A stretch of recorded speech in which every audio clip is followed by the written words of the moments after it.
You'll go to hell if you've lived in sin. So say your prayers, 'cause here comes Grim. Privyet. I'm here to talk today about why the left isn't your enemy. But first, I'd love for you to do something communally with me. I seem to be having a problem where a lot of views aren't registering on my channel.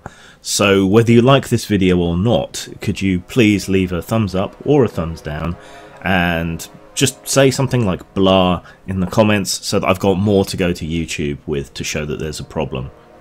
Thanks. What do I mean when I say the left isn't your enemy? There's a tendency now for a lot of people being shut down, chased out, censored, and so on by the current kind of progressive extreme, the regressive left. There's a tendency for them to then turn on the left as a concept, as an idea. But believe me, there's a lot of us who are very firmly entrenched in the left who also have problems with what's going on and consider it to be antithetical to left-wing philosophy, ideology and ideas. Left-wing ideas tend to be liberation ideologies, the idea of freeing and emancipating and increasing the overall freedom of people. That's why I consider myself a left anarchist ideologically and a socialist pragmatically, because the core of my beliefs is anarchistic, voluntarist, but I recognise that there's issues, and what I'm pursuing through that ideology is the greatest freedom for the greatest number of people. And that is where the political ideologies and ideas of the left are situated. In liberty, it's a liberal tradition for providing greater freedom for more people.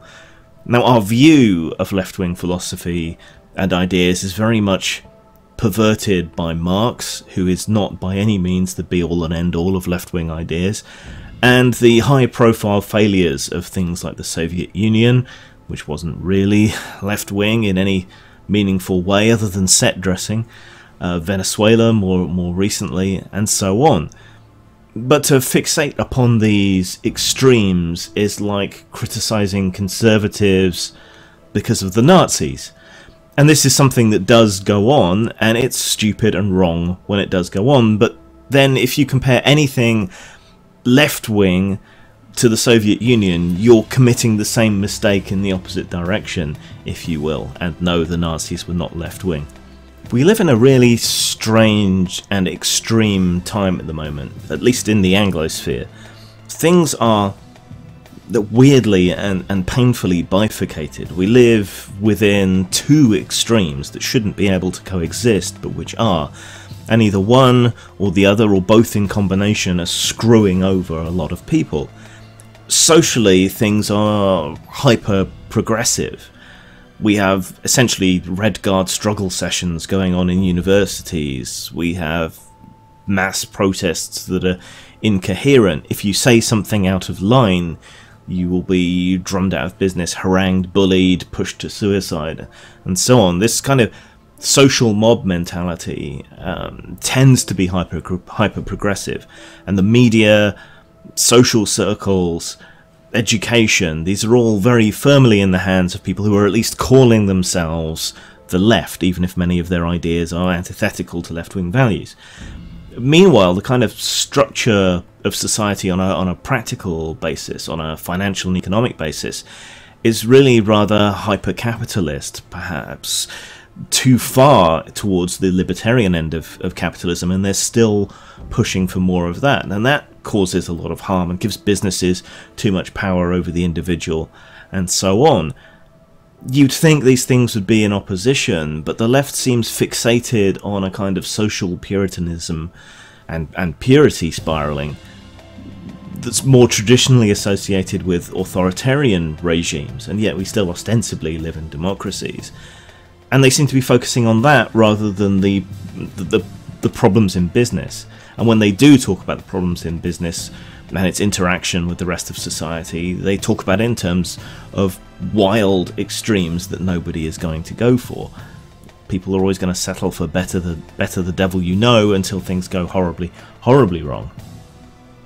It just seems odd to me that there is so much fixation, so much effort going into really kind of obscure things that don't really affect much of society, such as trans rights. Now, they're important, and people should be considered equal. You know, that is a left-wing idea.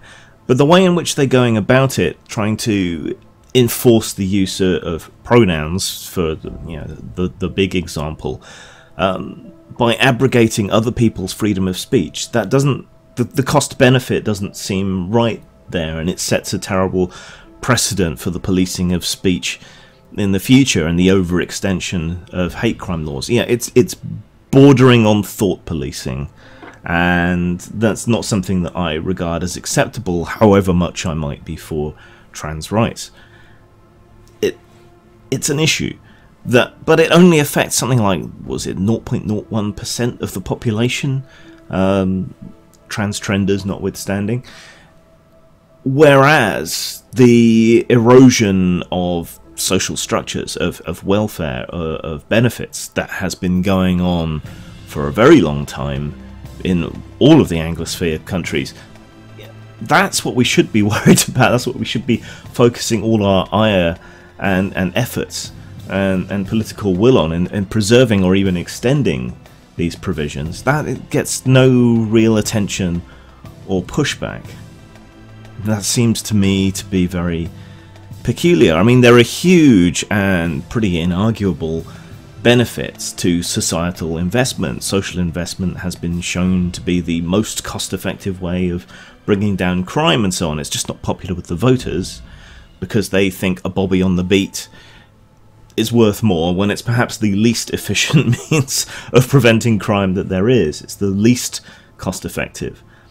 The more you invest in a society, the more people become socially mobile. So if you provide people with an education, if you take the worry of medical care away from them, if you create social housing, so long as people have got a reasonable education, a roof over their head, and they know they're not going to be out on the street and absolutely destitute if they can't work or there aren't any jobs, that takes away a lot of the incentive for criminality, a lot of the reason for it. It gives everybody genuine hope. And the more starkly capitalist our societies have become, the less socially mobile they are. People are very much sold on this idea of the American dream, and that you need, absolute anarcho-capitalism, essentially, and then people will rise and fall according to their worth. It's just not what happens. And the most socially mobile countries are the ones with the largest levels of social investment, typically the Scandinavian countries. Even Britain is better than the US in terms of social mobility because of our still existing social investment structures, which are better than those in the US. And this in spite of our entrenched class system, which has its own set of issues. Because we are more socially invested, we're actually more socially mobile than those countries which are more economically free, as they like to put it.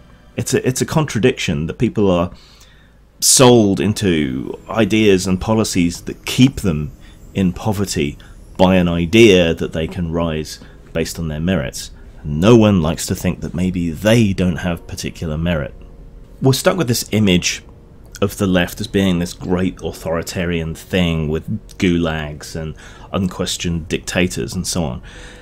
Because communist revolutions, Marxist revolutions, seem to be vulnerable to strong leaders taking over. And that's maybe in part because these revolts have historically, seemingly, taken place in places that have had strong leaders beforehand and weren't at the stage of society that Marx predicted would lead to communism in any case. I mean, Russia, to take one example, had a vicious, horrendous Tsar in charge. It was an absolute monarchy. People were being shot in the streets. People were starving and so on. This is the background against which the revolution took place. that and the strains of the First World War. When you understand that, and you can do the same by looking at Cuba for another example, or the state of China prior to Mao, you can understand why these revolutions took hold, but you can also understand why the average peasant with no real knowledge beyond their village or whatever just assumes that, oh, the Tsar's dead, who's the new Tsar? Stalin.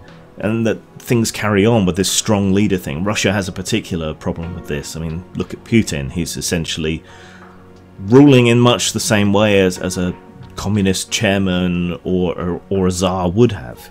You know, unquestioned, largely, fixed elections, murdering anyone who opposes him and so on. This is the state that things were in before communism, so it's perhaps easier to understand and sympathise with why these revolts happened in that case. I mean, Venezuela was very much divided between the very rich and the very poor. Say what you like, but Chavez did even things out and did invest the money in the poor and lifted them up before things went wrong, as they seem to do. But the left doesn't have to mean those extremes. Socialism isn't communism, and communism isn't these authoritarian dictatorships, but Marxism has failed. I don't think there's any question of that, so we need to reassess from the left and look at the things that do work. But all of our nations have a degree of socialism, and the extent to which that socialism is extended is a fairly good corroboration of how free and open and fair those societies are. There's this fixation on equity, same outcomes. That's not really a left-wing philosophy either. The concept is to give everyone a fair shake. That's the idea behind publicly funded education. And people bitch and moan about that, but it's better than no education, even at the worst point. And we should invest more in it. Countries that do, like Finland, do incredibly well. I think they're still the top-ranked education in the world. And that has knock-on positive effects in the rest of society and for economy and business. Even state media doesn't have to be terrible. We have this idea that it's propagandist. The BBC used to be state-funded, or rather publicly funded, but was insulated from whatever the government of the day was by its charter and various arrangements. That has been eroded, like many of our other social structures have been eroded over time, to the point where it's now rather too timid compared to how it used to be. There's no reason why something can't be publicly funded and independent if it's set up the right way. And the left has long been the home of this kind of idea. Freedom, liberty, giving people a fair and equal chance, even if they don't exploit that chance.